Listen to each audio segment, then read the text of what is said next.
Bonjour. Alors, donc, on va vous présenter le projet Evolville, l'évolution s'invite en ville. Donc, on excuse Adine Hector qui aurait vraiment aimé être là. Et on va essayer de la remplacer au mieux.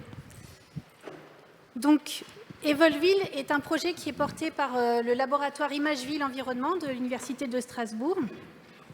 Et notamment, qui est constitué notamment d'écologues et de géographes, en partenariat avec l'Eurométropole de Strasbourg, le Jardin botanique de l'Université de Strasbourg, la zone atelier environnementale urbaine, le soutien de nombreux étudiants en écologie et en géographie, et la participation de plusieurs associations, collectivités, entreprises, pour nous avoir donné accès à leur site.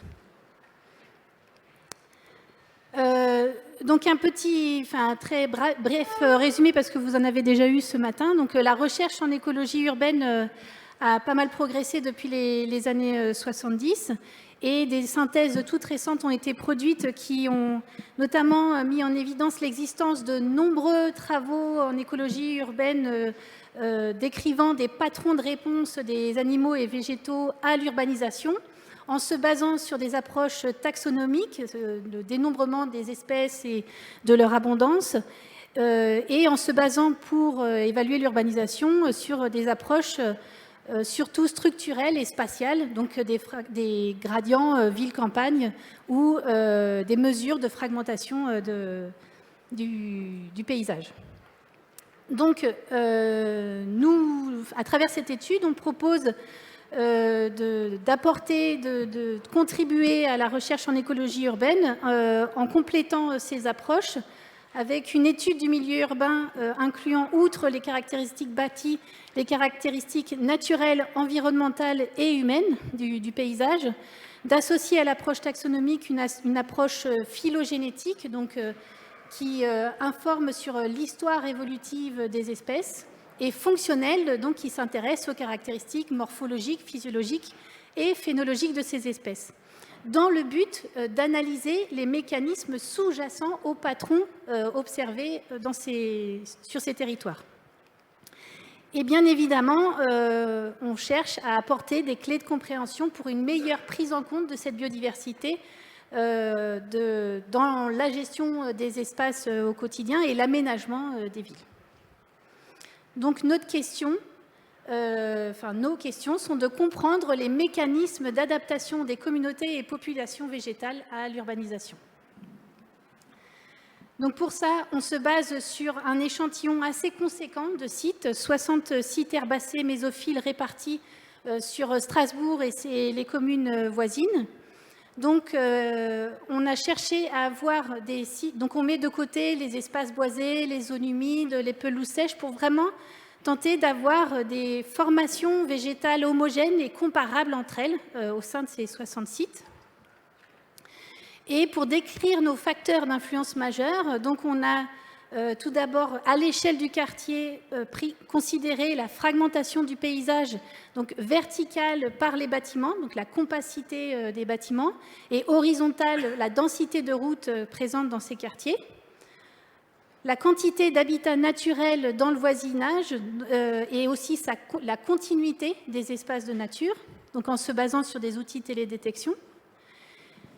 Concernant la composante humaine, on a à l'échelle du quartier inclus la densité humaine, donc nuit, les habitants, et leur action locale à travers la gestion appliquée sur ces sites. Et pour cela, on a l'année dernière recueilli auprès des gestionnaires leur pratique de fauche, donc la fréquence de ces fauches, le type de fauche, les périodes, l'export ou non des produits de fauche.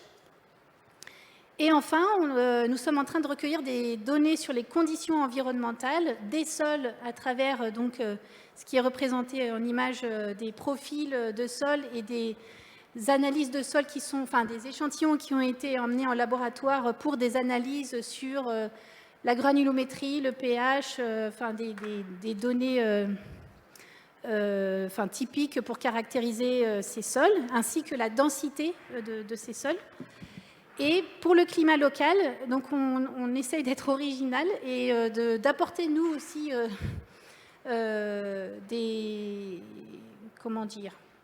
améliorer les conditions d'accueil de nos sites. Donc on va cette année placer des nichoirs à insectes des nichoirs à abeilles sauvages sur l'ensemble des 60 sites, qui donc abriteront des abeilles sauvages et aussi un capteur climatique qui nous permettra d'avoir des données très précises sur les conditions de température et d'hygrométrie de chacun de nos sites.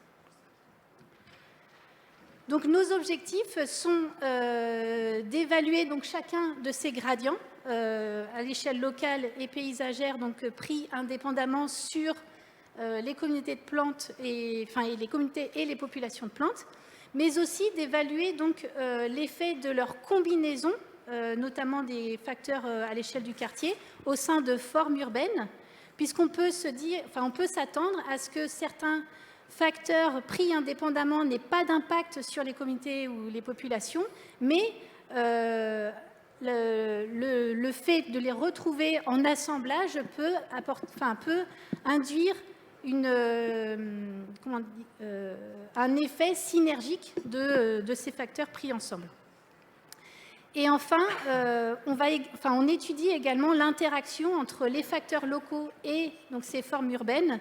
On peut supposer par exemple que l'effet de la gestion locale sera plus important dans des paysages très fragmentés ou très artificialisés.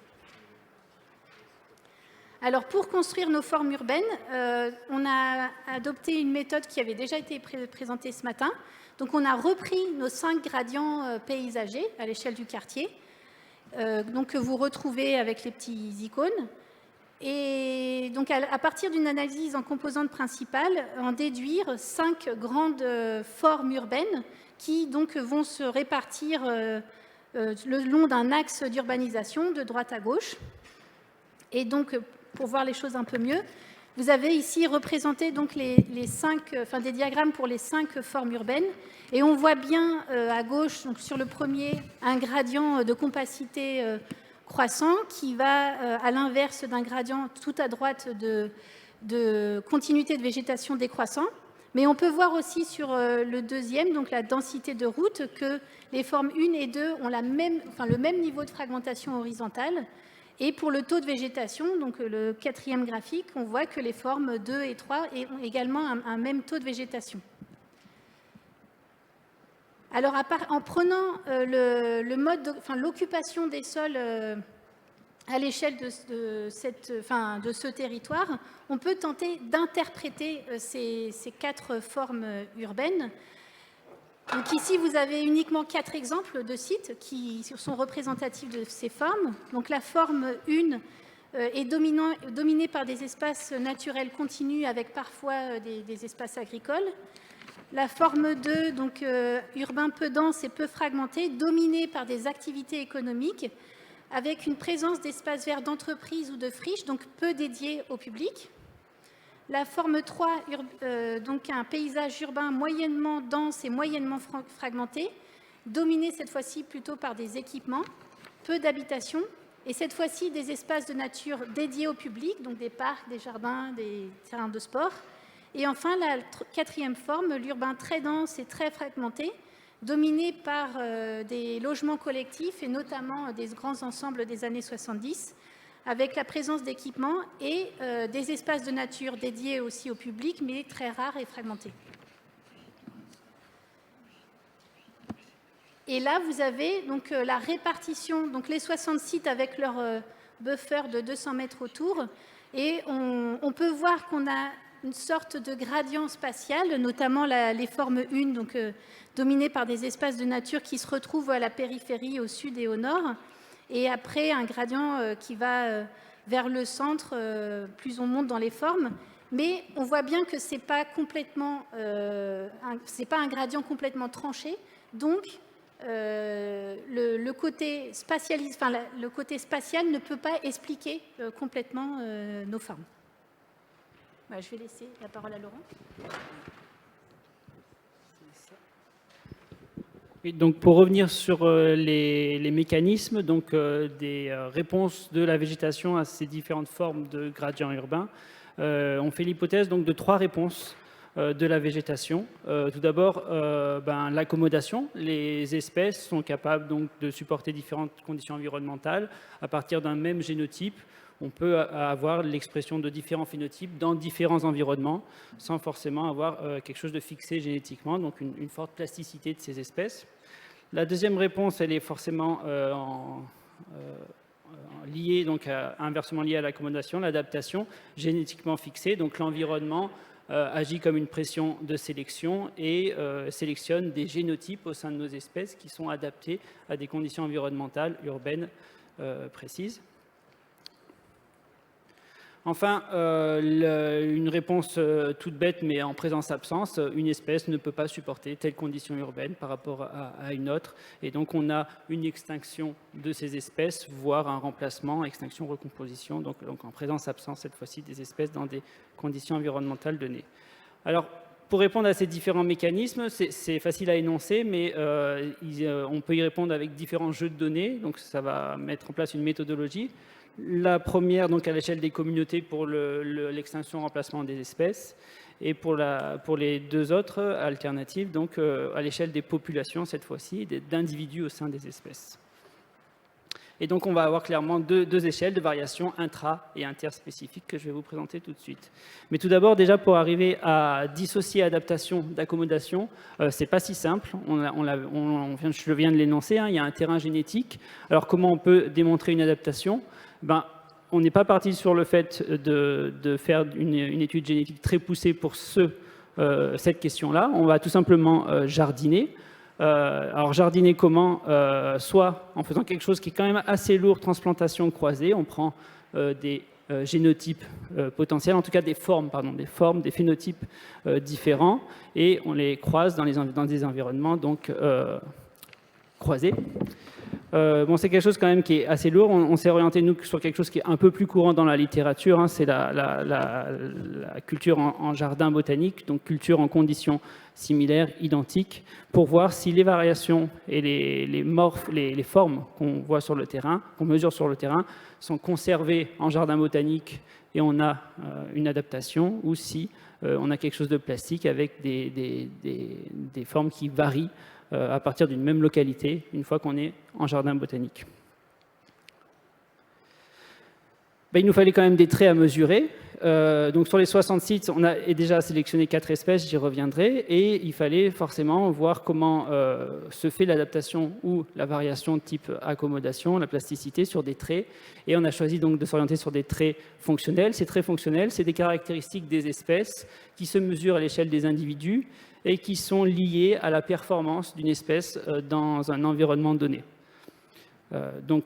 C'est des traits qui peuvent être sous sélection, et on a choisi de s'intéresser à la variation intraspécifique de ces traits pour voir si leur variation pouvait être associée à des environnements différents, environnements urbains différents. On a choisi donc la hauteur reproductive, la taille de l'inflorescence. La SLA, c'est un trait qui est très, très étudié en écologie fonctionnelle, c'est la surface spécifique foliaire. C'est tout simplement la surface de votre feuille divisée par son poids sec. Et c'est quelque chose qui est assez proportionnel avec la productivité d'une espèce. On va aussi mesurer les poids de graines par rapport à une stratégie de dispersion notamment. Et pour essayer d'avoir une réponse, pour essayer de dissocier cette accommodation de cette adaptation, on va faire ces mesures ensuite en jardin botanique, donc ex situ, donc in situ sur le terrain, ex situ en jardin botanique. Donc au passage, on fait germer nos graines, je vais vous présenter ça tout à l'heure. On a un taux de germination aussi qui est un trait de performance qui peut être intéressant, mais qui n'est pas exactement la même chose que ce que je viens de présenter. Et on fait exactement les mêmes mesures ex situ. Alors, j'en parlerai pas aujourd'hui longuement, en tout cas. Et on a aussi une échelle gène pour faire une analyse génétique précise qui répondra à d'autres questions. J'en parlerai juste en perspective. Associé à ça, je vous rappelle, on a aussi une échelle communauté pour voir si les espèces se remplacent à travers les conditions environnementales. Pour ça, c'est des relevés floristiques que fait Audrey sur les 60 sites avec 5 quadrats d'un mètre carré où on note la présence des espèces, répliquées 3 fois par site.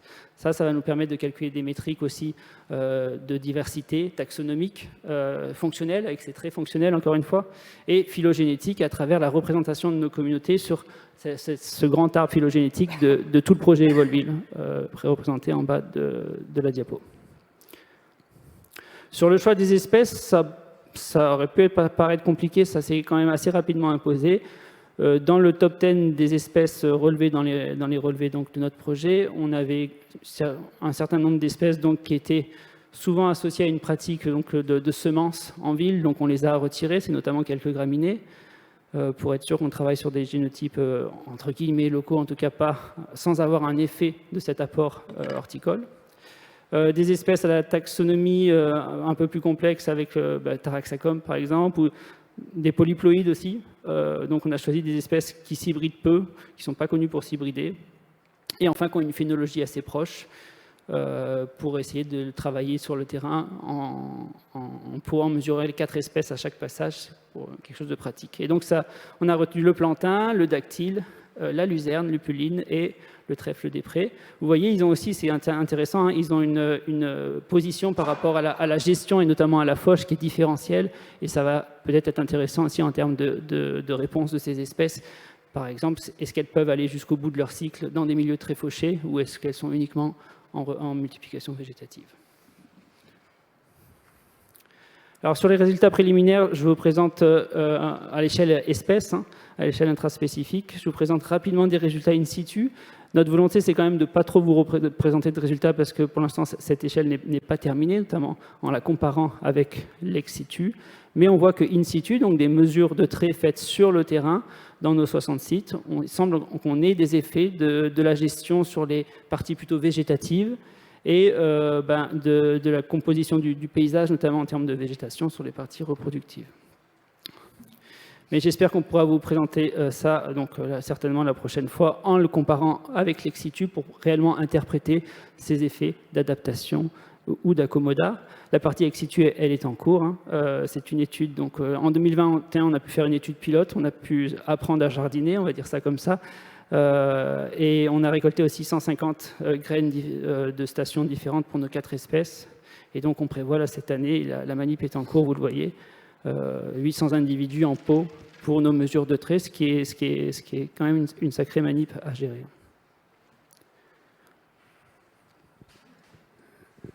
Merci. Alors pour les résultats à l'échelle communauté, donc on a tenté de voir la variabilité entre espèces à l'échelle de ces communautés et de voir l'effet donc de nos facteurs d'influence que j'ai décrits au départ sur la diversité, donc la diversité en espèces qui composent ces communautés, leur performance, c'est-à-dire leur préférence écologique pour des niveaux d'azote, d'humidité, de lumière ou de pH spécifiques, et enfin sur les assemblages fonctionnels.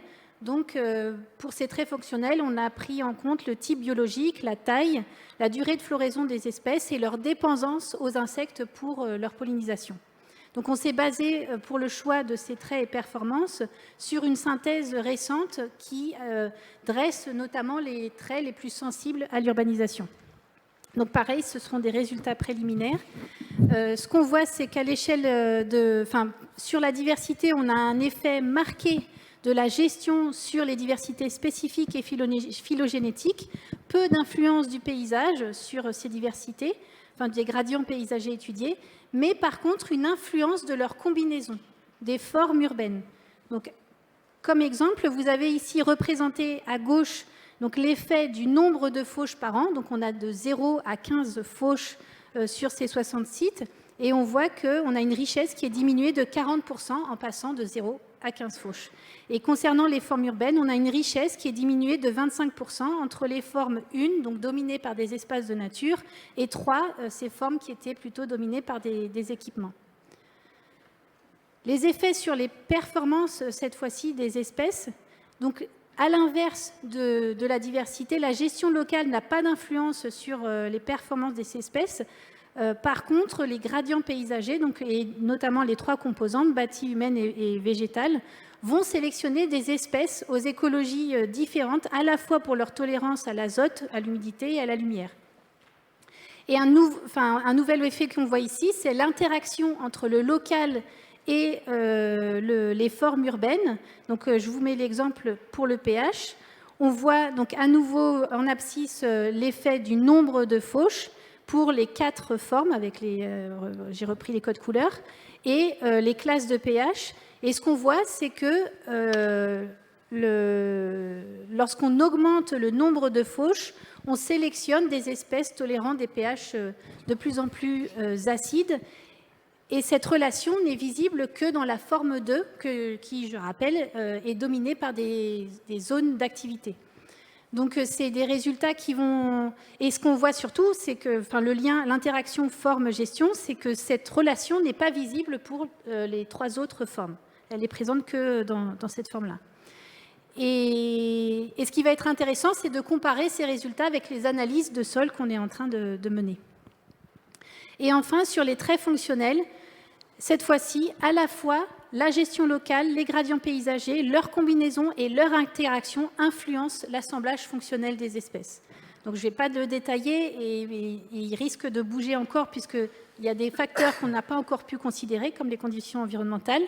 Mais encore une fois, juste un exemple. Ici, vous avez la proportion d'espèces donc dépendantes des insectes pour leur pollinisation qui chute de 20% en passant des formes 1 aux formes 4, donc qui était l'urbain le plus dense.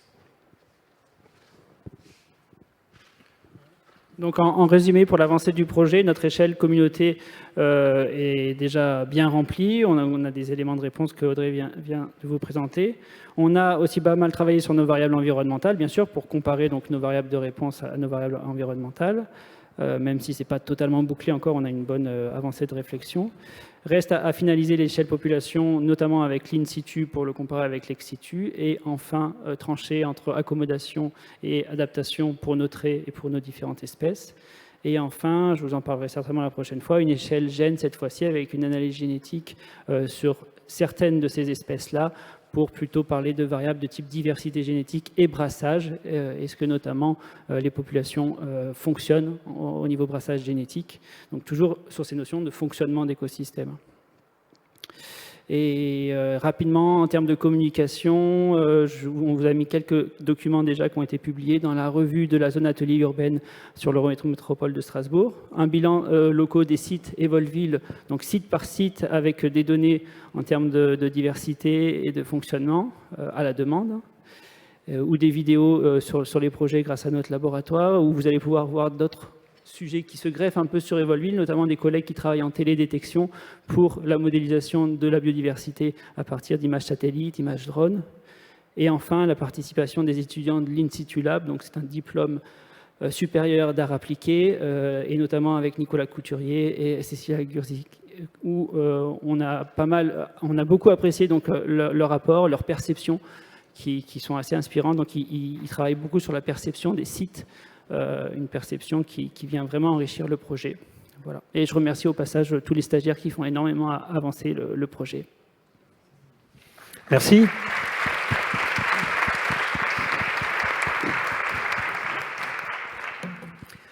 Bon, déjà pas mal de résultats quand même.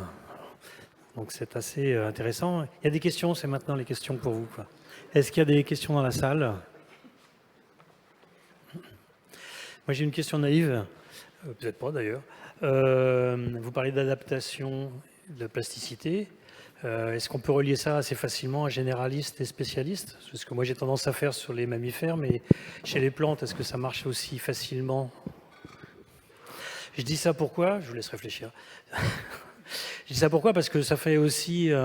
je trouve que ça fait aussi une entrée assez parallèle à ce qu'on a vu tout à l'heure sur les abeilles, c'est-à-dire d'avoir des communautés, des peuplements qui sont un peu larges, un peu grands, avec pas mal d'espèces, et qui permettent justement de tester aussi ce qu'on a écrit depuis le début, d'abord comment la ville, c'est que pour des généralistes, et plus, même si on met pas mal de choses, de végétation, ce qu'on va favoriser, c'est des généralistes. Et là, on voit... que ce soit l'exemple des abeilles ou que ce soit l'exemple des plantes, qu'on peut avoir aussi bien évidemment des spécialistes qui se déplacent moins, etc., etc. Mais est-ce qu'on va pouvoir avoir quelque chose d'un peu transversal entre ces programmes, sur ces notions que je simplifie, généraliste, spécialiste, ou pour vous c'est vraiment quand même un peu grossier? Oui, je te laisserai ajouter. Effectivement, c'est une question qui n'est pas forcément évidente, hein. Quand on parle de plasticité versus adaptation, c'est pas exactement la même chose que spécialiste généraliste. Déjà, on va associer ça à un facteur environnemental, ce qui est vraiment pas évident, hein, d'arriver à savoir quel facteur environnemental joue sur cette plasticité.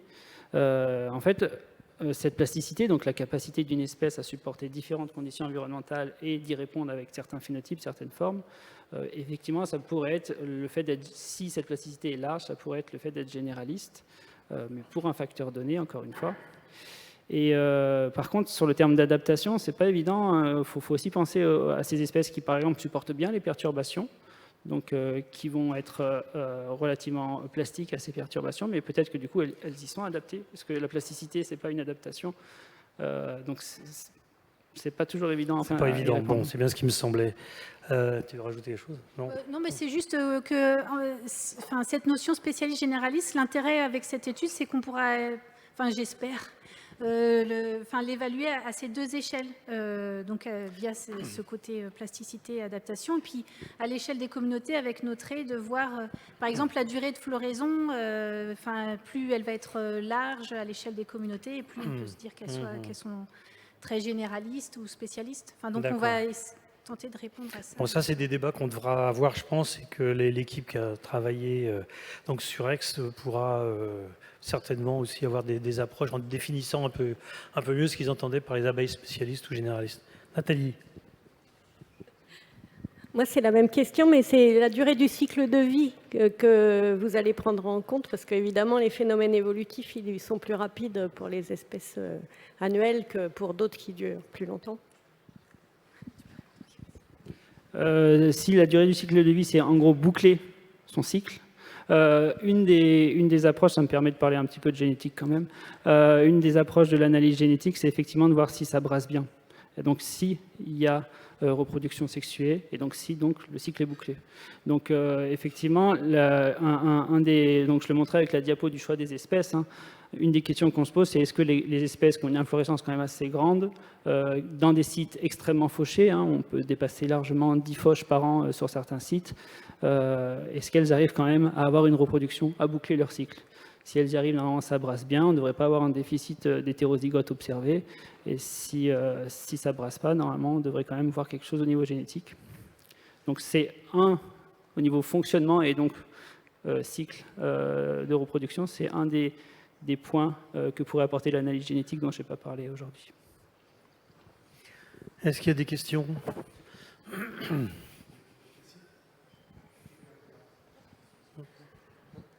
Juste une demande de précision, François Ménard du PUCA.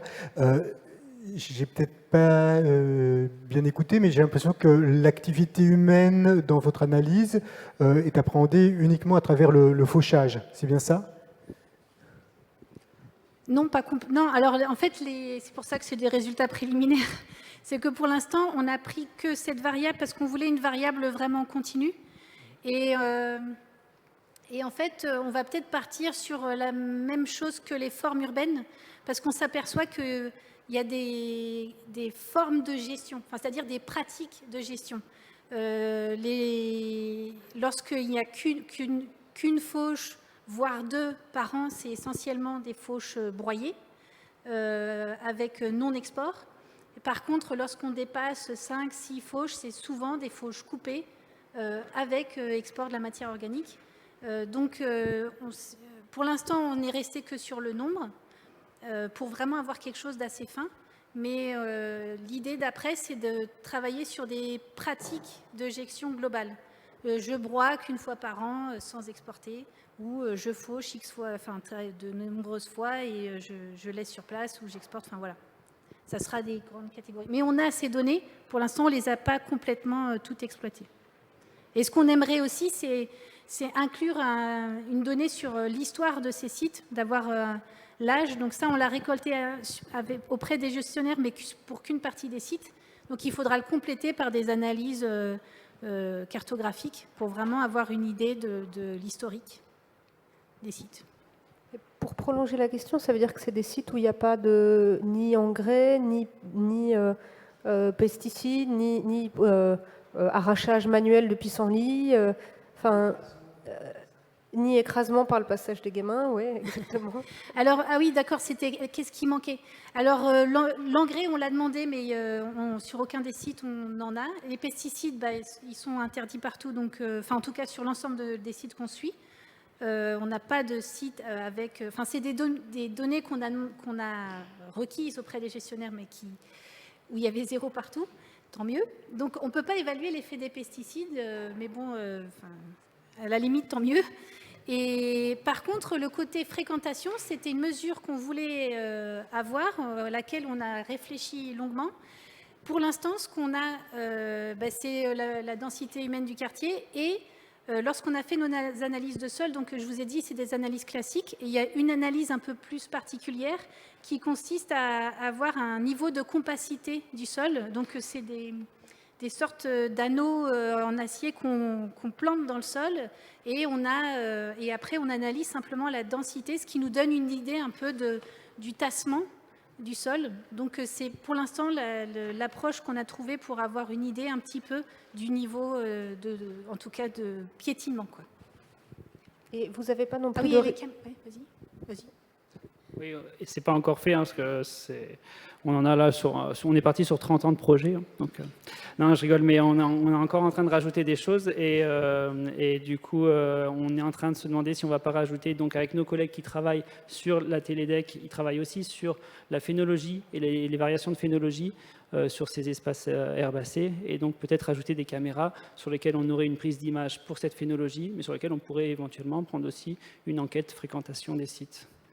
Donc on a déjà lancé beaucoup de trucs, donc on commence à ralentir un petit peu sur l'installation, mais c'est possible qu'on le fasse, peut-être pas cette année, mais l'année prochaine. Et je me demandais aussi sur le trèfle lotier, vous n'avez pas le risque qu'il soit planté? Parce que je sais que ça fait partie, les 2 trèfles, ça fait partie des espèces qu'on trouve, alors peut-être pas en grande jardinerie, mais par exemple dans tout ce qui est agriculture biologique, etc.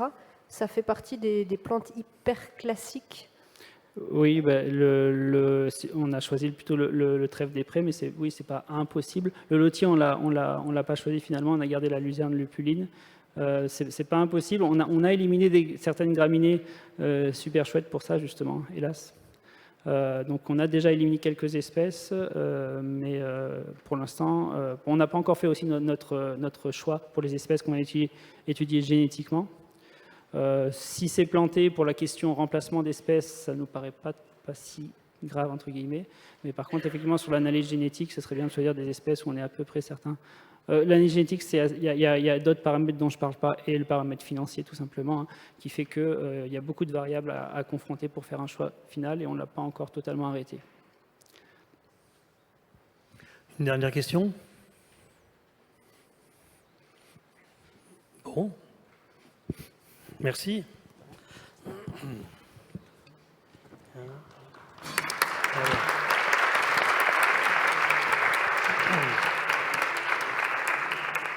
Allez, c'est Sophie.